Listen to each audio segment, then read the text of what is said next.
नमस्कार, मैं हूं देवांशु। आप देख रहे हैं न्यूज़ फॉर। बांकीपुर उपचुनाव से पहले आरजेडी को बड़ा झटका जो है वो लगा है। लंबे वक्त तक पार्टी के लिए काम कर रहे प्रवक्ता मृत्युंजय तिवारी ने जो है वो पार्टी से इस्तीफा दे दिया है, प्रवक्ता पद से इस्तीफा दिया है और पार्टी से भी इस्तीफा जो है वो दे दिया है। मृत्युंजय तिवारी लंबे वक्त से पार्टी में थे। पार्टी में वो तब भी थे जब पार्टी ने सबसे अपना बुरा वक्त देखा था साल 2010 में, तब भी वो पार्टी से जुड़े रहे।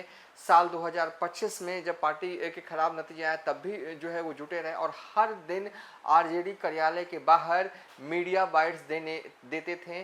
पार्टी के हर मुद्दे पर बेबाकी से जो है वो पार्टी का पक्ष रखने वाले मृत्युंजय तिवारी जो है ने पार्टी से इस्तीफा दे दिया है। बांकीपुर उपचुनाव से पहले बड़ा झटका आप इसे कह सकते हैं। वैसे तो मूल रूप से भागलपुर के रहने वाले हैं मृत्युंजय तिवारी, लेकिन पटना में रहते हैं मृत्युंजय तिवारी। देखिए, वैसे तो बांकीपुर विधानसभा क्षेत्र में नहीं रहते हैं, वो कुम्हरार विधानसभा क्षेत्र में रहते हैं। राजेंद्र नगर रोड नंबर 11 में जो है वो मृत्युंजय तिवारी का जो है वो घर है। लेकिन देखिए, दीघा विधानसभा सीट हो, चाहे वो बांकीपुर विधानसभा सीट हो, चाहे कुम्हरार विधानसभा सीट हो, ये दिखते तीनों अलग अलग विधानसभा सीट हैं, पर असल में ये है नहीं। तीनों विधानसभा सीट का मन मिजाज एक ही है। देखिए, बीजेपी एक एक वोट जो है वो जोड़ रही है। बीजेपी का चुनाव लड़ने का मौजूदा वक्त में तरीका जो है वो यही हो चला है। देखिए, सब साल 2025 में बिहार में विधानसभा के चुनाव हो रहे थे तो बीजेपी के बड़े नेता ने तब मृत्युंजय तिवारी को ऑफर दिया था कि आप जो है वो बीजेपी में शामिल हो जाइए।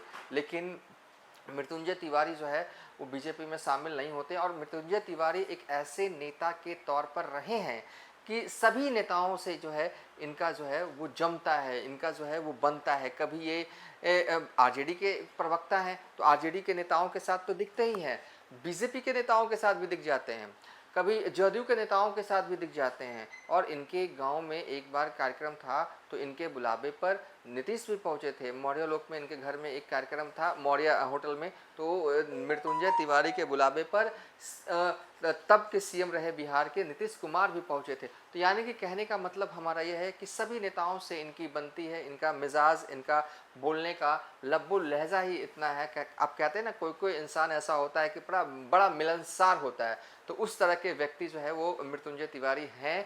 देखिए, पार्टी को उन्होंने छोड़ दिया है। लंबे वक्त तक जो है वो इन्होंने पार्टी की सेवा की है। हम तो कहेंगे एक सेवा ही था कि पार्टी ने इन्हें पर विश्वास जताया, प्रवक्ता बनाया और प्रवक्ता का जो हम कह सकते हैं कि पूरी तरीके से जो है वो सही तरीके से इन्होंने इस जिम्मेदारी को जो है इन्होंने निभाया। अचानक आ रहे हैं, लेकिन हाँ, हम ये कहेंगे बांकीपुर उपचुनाव से पहले आ रहे हैं तो हो सकता, अभी हम उनके फ़ोन को लगा रहे थे, 2 नंबर हैं उनके हमारे फ़ोन में उनके सेव, लेकिन दोनों नंबर नहीं लगा। ये होता है जब ऐसे कंडीशन आए, तो ये होता है, नेता आउट ऑफ रीच हो जाते हैं।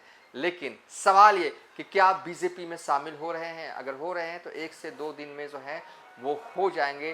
बांकीपुर उपचुनाव से पहले बीजेपी वालों ने जनसुराज को झटका दिया, फिर मुकेश सहनी की पार्टी को झटका दिया और अब ये लग रहा है कि बीजेपी वाले आरजेडी को झटका देने जा रहे हैं। इससे होता क्या है कि चुनाव में माहौल बनता है कि सबसे अच्छी पार्टी तो बीजेपी ही है।